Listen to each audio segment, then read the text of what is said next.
Oh, Theodore likes to do the things that friendly tugboats do.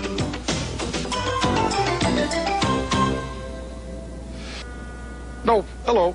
Oh, I've got the hiccups, and I'm trying to stamp these letters here. Oh, why? Holding my breath didn't work. As my friend Rodney said, if I held my breath, my hiccups would go away.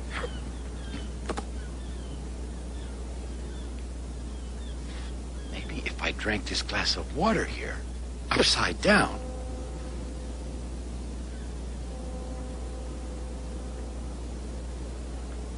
Here. Oh, don't worry. I've got a whole list of things to try to get rid of the hiccups. Here.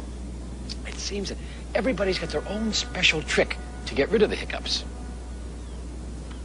But the best trick I know is what Hank did. Let me tell you all about it.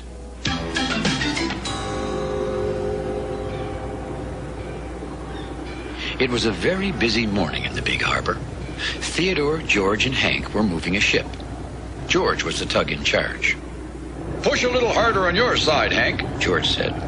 "Pushing harder," Hank called out. "Prepare to turn," George announced. Each tugboat took a turn answering George so that George would know they had heard him. "Preparing to turn," Theodore answered. "Preparing to hiccup." Hank hiccuped so hard that he bumped right into the big ship. "Sorry," he said. "I mean, preparing to hiccup." Hank had to laugh. Hiccup! He didn't do anything to make the hiccups happen. They just popped right up all by themselves. Hiccup! "Prepare to dock," said George, trying not to laugh too. After all, he was the tug in charge.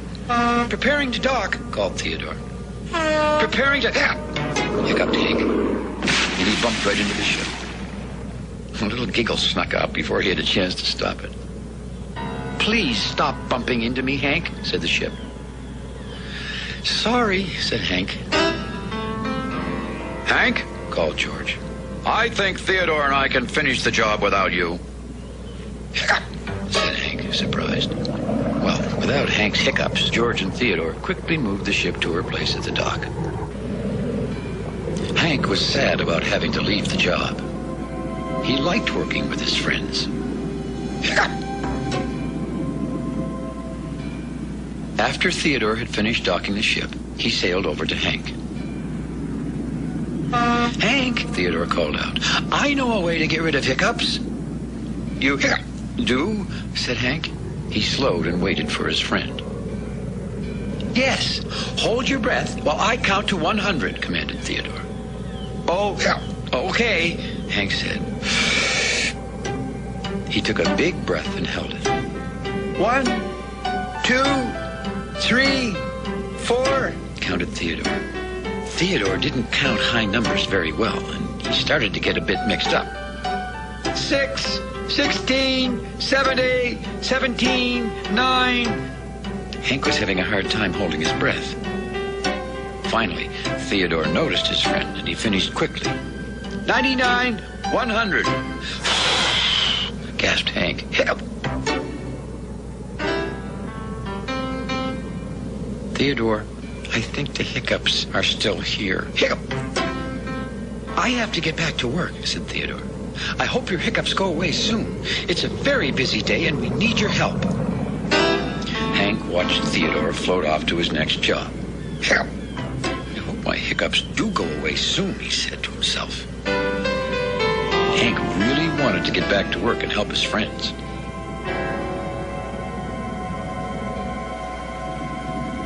Hiccup. Hank decided to ask Donald Duck how to get rid of his hiccups. "What should I do, Donald?" he said. Hiccup. "Should I ask Rebecca if she knows how to get rid of hiccups?" "Uh-huh," said Donald.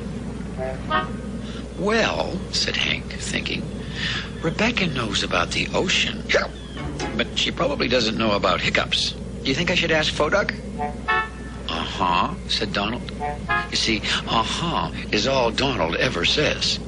"Well," said Hank, "Foduk knows about safety, But maybe he doesn't know about hiccups. Do you think I should ask Bedford Bowie? Uh-huh, said Donald. You're right, shouted Hank. Thanks, Donald. You've been a really big help. Hiccup! Hank hiccuped toward Bedford Bowie. Hiccup! George rumbled up. I know a way to stop hiccups, announced George. Go backwards, and they'll go away. Well, that sounded like it might work. Hank putted backward. It's working, he said. Hiccup! Hank hiccuped right into Fundy, the fishing trawler, who was just coming into the harbor. Oh, cried Hank. I'm sorry, Fundy.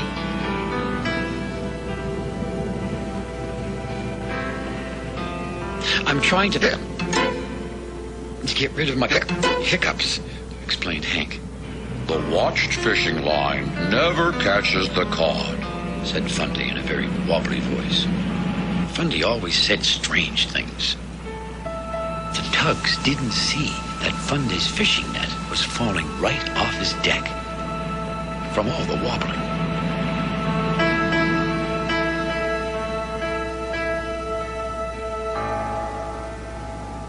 Hank floated along, hiccuping as he went. It seemed that he'd had the hiccups for a very long time. And the more he tried to get rid of them, the worse they got.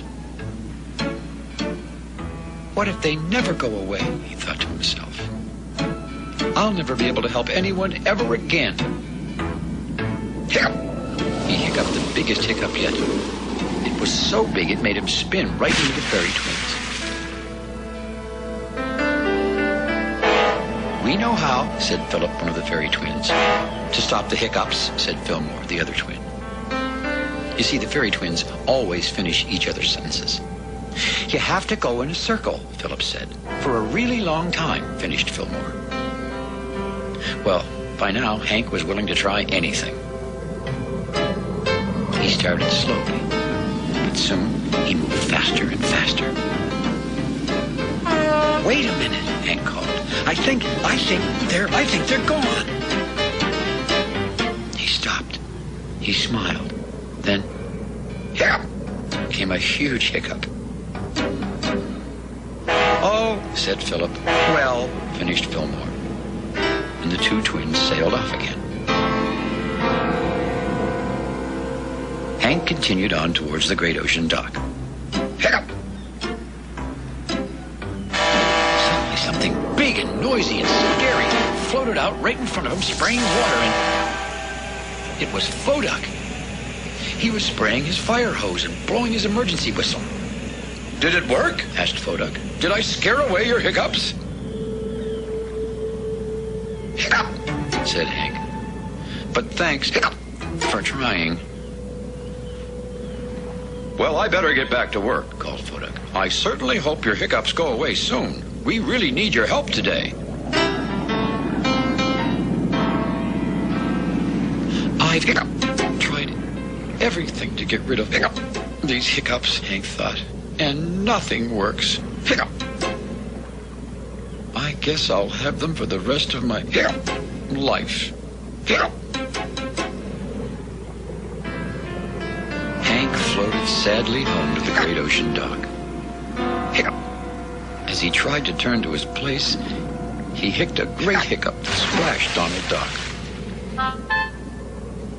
Oh, sorry, Donald, Hank said. Uh-huh, said Donald. The dispatcher turned toward Hank.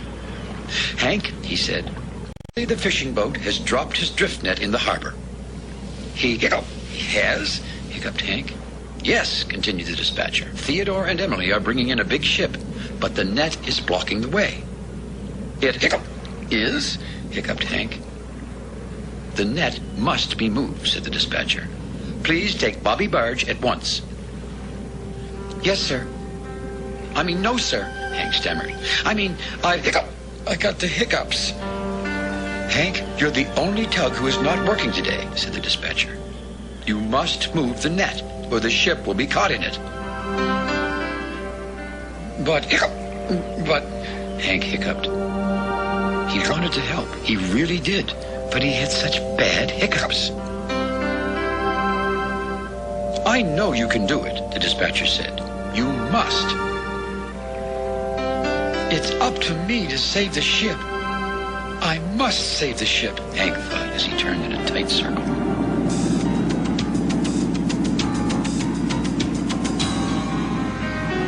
Bobby Barge was waiting for Hank when he arrived. Hank swung into place to tie his tow rope under the barge. "We have to save the ship, Bobby," shouted Hank.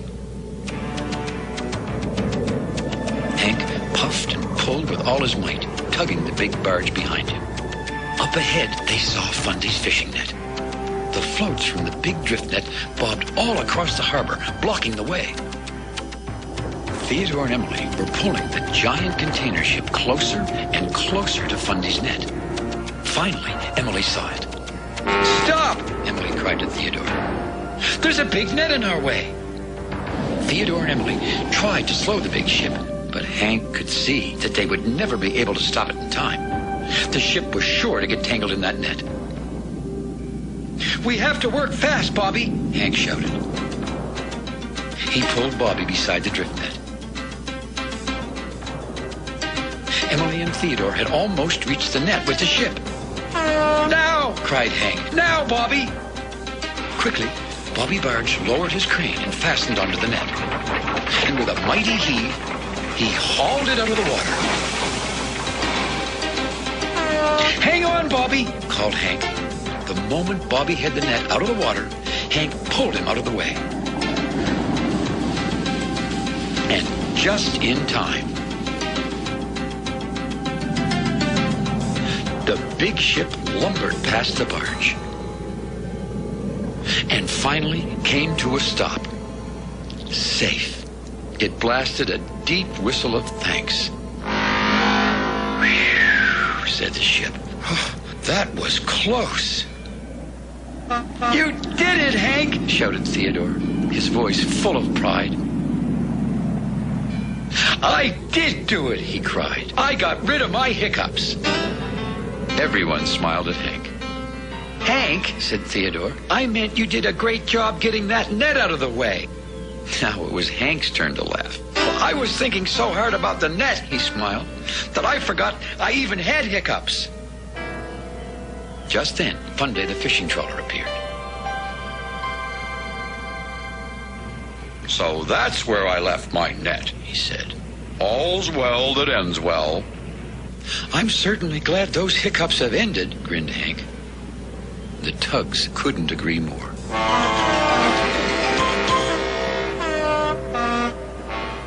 Yes, hiccups can certainly be a bother. You remember my hiccups? Well, while I was busy telling you about Hank's hiccups, my hiccups went away all by themselves. Thanks for visiting us here in the Big Harbor. We'll see you all again next time. So long. This is great. Now I can stamp these letters. Oops.